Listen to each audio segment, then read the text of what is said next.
I'm Dutch, and let's react to the Americans. Hello, and welcome to my channel. My name is Johan, and I'm a typical Dutchman. And if you're planning to come over to Europe for your holidays, or maybe to live here forever, or if you're wondering what are the differences between life and living in the US versus life and living in Europe, then you are at the right channel, because in the channel I take a look at and react to videos about life and living in the US versus life and living in Europe, specifically the Netherlands. And for today we're going to take another look at one of the videos about Americans living abroad. What is the one time that you realize that America has messed you up? This is the second in my series, but I see it's part 4. So yesterday we had part 6, and now we have part 4. Let's see. We're going to do a series about this, so let me know how you think about it. We're going to subscribe. I didn't? Okay. Okay, let's do this. Living abroad, what is one time that made you realize that America really messed you up? Okay, so unfortunately, I have more than one of these situations because America.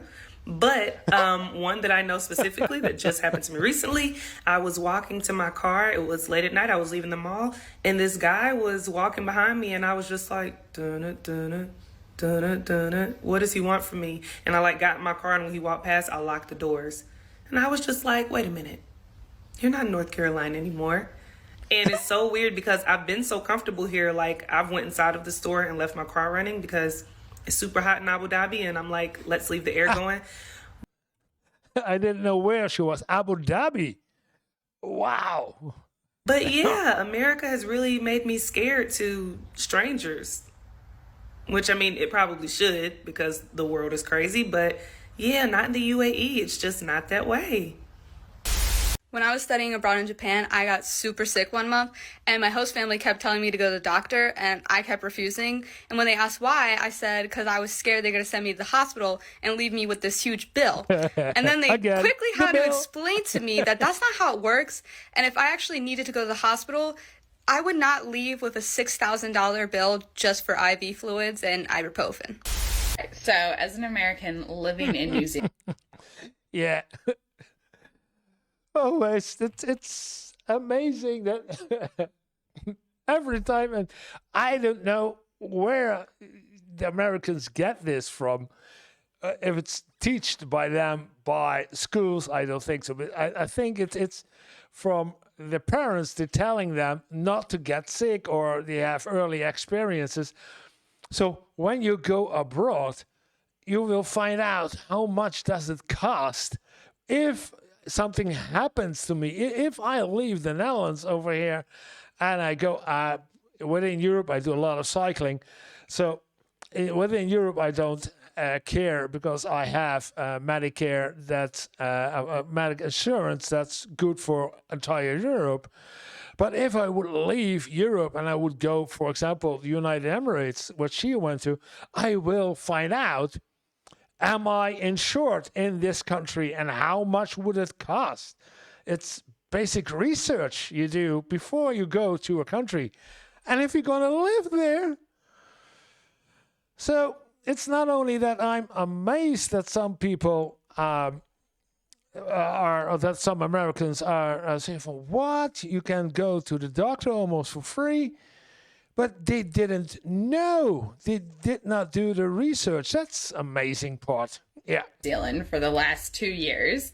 American $1 bill just for IV fluids and ibuprofen. Yeah, but we're back. So, as an American living in New Zealand for the last 2 years, I have definitely had a moment of clarity where I realized how the American healthcare system is.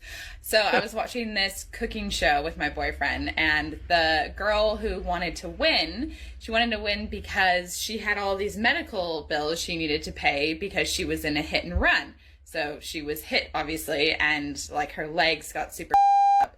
But I was like, wait. Whoa. A hit and run. and she has problems with her leg. This is in New Zealand? Again, it was a cooking show, and she wanted to win the prize because she needed the money, I guess, for her medical treatment. So in New Zealand, you don't... Okay, obviously, and like her legs got super up. But I was like, wait, why is she paying like $80,000 in medical bills because she got hit? That makes no sense. So, no. Safe to say. Yeah, doesn't make any sense to me too. She is the victim of a hit and run, and she has to pay $80K for her medical bills in New Zealand? I don't think I'll be moving back to the States anytime soon, especially since I broke my wrist here and it was completely free. Oh, she was... Okay. I missed something. She was talking about somebody... Oh... Am I correct? Did she watch a cooking show from the States? Not from New Zealand, but a cooking show from the States. Then it makes sense, because I think, what in New Zealand is then the other country that people have to pay the medical bill? But no, I was mistaken. It's still only in the United States you have to pay the medical bills, even if you are the victim of a hit and run. How crazy can it be? Like, how does that work? America, get your shit together. So a few weeks after I moved to South Korea, I got pretty sick. I got a pretty gnarly Again, medical bills. South Korea. Sinus infection. So my boss insisted on taking me to the doctor, even though I was like, no, it's fine. I don't need to go. I'll get better. Again, you're going to South Korea. Investigate. Research. How will it... Because you never know if you get sick, or you get an accident, or you fall off your bike, or you... Find out what to do if you are ill or getting an illness, or if you're having a broken bone. Find out. Do your research. And she took me to the doctor, and I have health insurance here in Korea. I have the national health insurance plan. And at the end of my appointment, my boss said to me, oh, it's 5,000. So I heard her say 5,000. 5,000 won is about $5 US. But in my head, there was no way it could have only been 5,000. So I pulled a 50,000 won note out of my wallet and I handed it to her. She tried to give it to the receptionist, and he was like, does she have anything smaller? Like, this is a big bill. And she was like, do you have anything smaller? And I was like, but it's 50. She was like, no, it's $5,000. And I was like, how can a doctor's appointment only be $5? Yep. At least she had a medical insurance. That's good. In South Korea. Again, another nation that is and has a better healthcare system than the United States. New Zealand, we have seen, and now South Korea. It's... When my grandfather was dying, we went to Scotland to go and see, him for one last time. And at one point, my grandfather had a prescription that needed picking up. So I pop out of the car, run into the pharmacy, and I've got my purse on me. I don't have very much money with me. I just didn't. And I went in, and I'm just like, okay, I'm here to pick up for my grandfather. This is his name. And I've got my passport out, ready to hand it to them, like to prove that I'm who I say I am. And they're like, oh, yeah. How's John doing? Here you go. Here's his stuff. Hey, let him know that if he ever needs help with this, you can just call us. We'll send it on down to him. I said, thank you. And then I stood there, and they're like, why are you still here? I was like, but I need to pay. And they're like, no, you don't. He's old. Everything's free.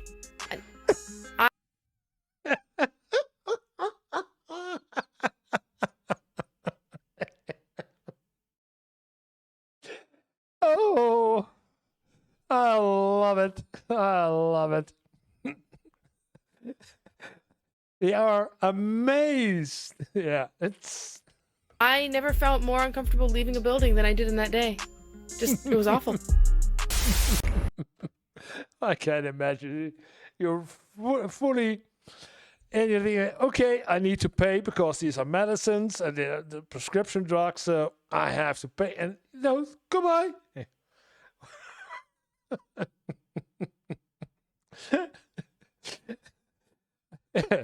I would be. And sometimes there are some medicine pick up pharmacists. So then you have to pay for some painkillers or so. Then you have to pay at the local pharmacy. But those are, for example, €3 or €4.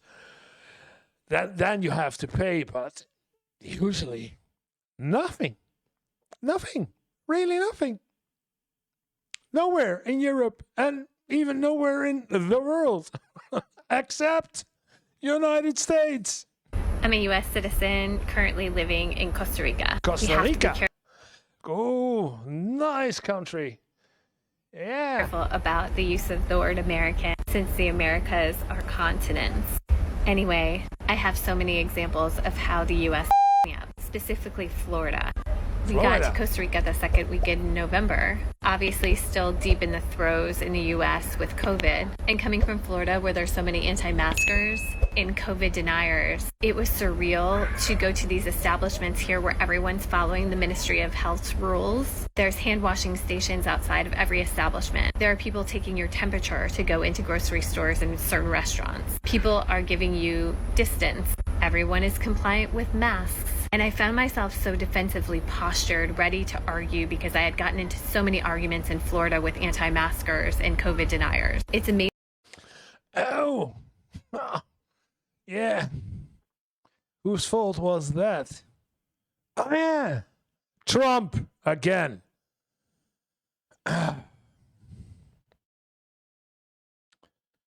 Amazing when people don't politicize a virus. So I don't currently live abroad, but I grew up abroad, and I have so many. Okay. Keep the cam still, please. The first one is Common Core math. This one didn't mess me up as much when I was living abroad as much as it did when I moved back. Because believe it or not, when I was growing up, I was taught to understand the inner workings of the math. Like, I understood the math. I understood what was happening in the equations. I knew what they meant. Math. I was listening. What is she saying? Math. Okay. The inner workings of math, the equations, yes. But when I came back, the people that were getting A's on tests, like doing the best in math, had no understanding of what was actually happening in the math. I remember having like right on right answers, and I would be getting marked down because I wasn't using the Common Core math. And then when I tried to use the Common Core math, I didn't know how to do it because it was just steps, and I didn't understand what was going on in the math, and I wouldn't do well. Like, oh my god. Okay.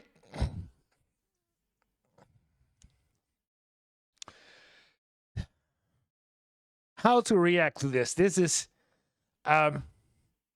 teaching tactics. How do you calculate? Math calculating. Math with math. It's not calculus. It's math.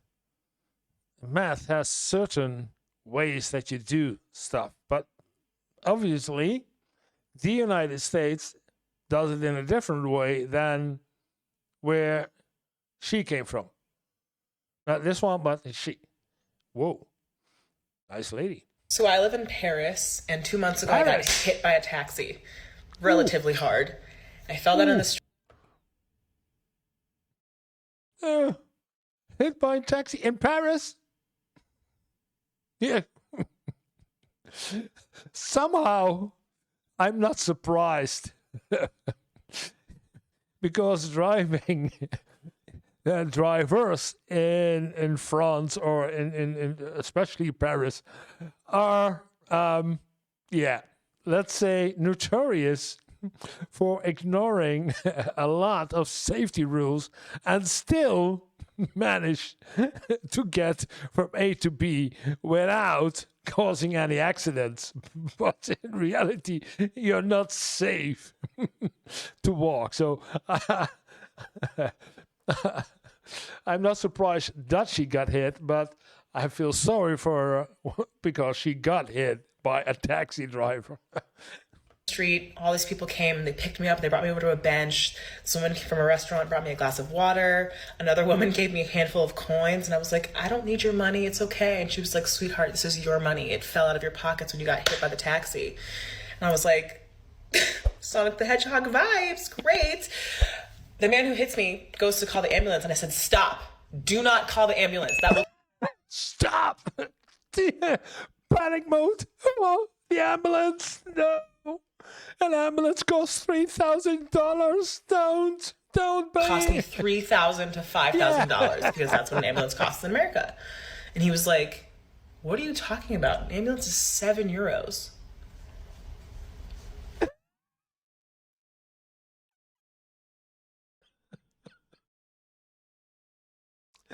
Yeah. €7? I was like, oh my God. Remind me to twist my ankle on the way home from the club, and they'll give me an IV so I won't be hungover the next day? Catch me at the hospital. This is lit. She brings it rather good. But yeah, she looked all right, as in, but don't call the ambulance. It doesn't matter over here. Doesn't cost you. You don't get broke in the bank or something. It's the expression you use. Yeah, you don't. Maybe it costs something, but not 3,000 to 5,000. She said. Oh. I'm answering this, but kind of the opposite. I'm an American who was born abroad and then moved to America. Oh, reverse culture shock. Okay. We moved when I was 8, and I went from a really nice school to an American public school. And on the very first day, I came in with a snowsuit in one hand and a pair of slippers in my other hand. I was like, where do I put this down? They looked at me like, no, you don't need a snowsuit for class. What? We lived in Sweden, so if you were going to go to recess, there was a fair chance that you might need a snowsuit sometime. So I was embarrassed, my mom took it back, and then I heard a ding ding ding above the speakers. When I tell you I was not prepared for 20 to 30 8-year-olds to stand up in unison, place their hands over their heart, and start chanting together. Oh yes, yeah, the allegiance to the flag. No, don't do it. 8-year-olds. I don't think I can explain how weird that was. And then, nobody taught me the Pledge of Allegiance. From then on out, they just assumed I knew it. And that's just American arrogance for you.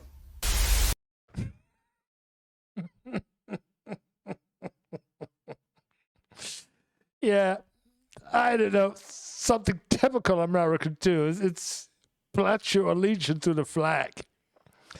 It's from early age. It's indoctrination. It's I cannot explain anything else as indoctrination. Because if people really would know how the rest of the world works, there would be a rebellion in the United States. So they start with indoctrination, with changing the youth at a very early age, so that they have worker drones instead of people. Because that's all about. They are teach to become a drone, to become somebody who goes to an office and work from 9 to 5, and maybe not even from 9 to 5, but because from 9 to 5 is a job over here in Europe, but from 8 to 8. And then 6 days a week, and then the 7th day, you also should answer to your mail. That kind of drones. And they started with it at the age of 8. It's amazing. It's really amazing. So I live in Stockholm, Sweden, but I'm from Nashville, and I used to have the best job ever in Nashville, but I was always paranoid about getting fired for no reason, because that happened to a lot of people at my company. People get fired and no one would say why. Like, they would just drop in the group chat and be like, this person's not with us anymore. And we'd be like, Okay. So when I was applying for jobs in Sweden, I would like tell the employer, I'd be like, oh, job security is really important to me because I don't want to just like show up one day and find out that I'm fired. They were like, what are you talking about? Like, that's illegal. Yeah. I was like, That is illegal. Once you have a job, you have a contract for at least, I don't know, a month, then you cannot be fired during that month. And if you have a contract for a year, you have a contract for a year. Period. like, huh? And long story short, it's like completely impossible to fire someone like in Sweden. The company has to prove that you either killed somebody or that like employing you will make them bankrupt. It's like so much work to try and fire somebody. But you can quit whenever you want, depending on your contract. But yeah, all my employers were like shocked to hear that I could get fired tomorrow and they didn't have to tell me why. Thanks, Sweden. Yeah. Workers' rights. Something that's also normal in Europe and not normal, and not even existing in the United States. The right to have work, to be protected from your work. So if you go to your work, you'll be sure that the next day you still can get back to your work. So a contract is a contract is a contract.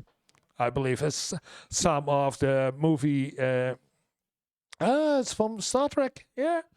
The Ferengi. A contract is a contract is a contract. Yeah, a contract is a contract. If you have a contract for a year, then you are sure that you have for 1 year a job. And then after that year, there are renegotiations if you have a new contract or if your contract ends. But for that year, you for sure have a job. That's something that's the most amazing part, besides medical bills that are not billed and the entire healthcare system that is broken. But no worker rights, underpayment, no raise in payments when there is, I don't know, inflation. There's nothing. Everything is about the bottom line, and that's it. Yeah. I chose to do this even though I'm a Canadian and we have free healthcare, but the reason I'm doing it is because everyone talks about healthcare with this stitch, and guess what? I'm in Greece. I'm in Europe, okay? So 2015, I'm in Europe. I've got bilateral pneumonia, both lungs full. 2 months in, I'm seeing no signs it's getting better. I can't breathe. I can't even walk 10 steps. I'm out of breath. I'm like, can't do any. Finally, it's life or death. I mean, I gotta go to the hospital, I gotta bite the bullet, whatever they're gonna charge me in Greece, I gotta pay it. So I show up at the hospital, they put me on this ventilator thing, they got my airways opened up, they did x-rays, I still got the x-rays. They did blood work, they did everything. They told me what I had, they gave me 3 different types of meds, and when I go to leave, you know how much they charge me? €5. It's about $6 American. What?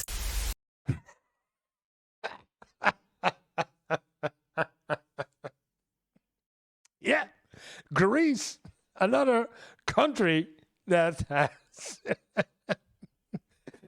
it's the entire world, and I love it when I see this kinds of reactions of people say, what? Yeah.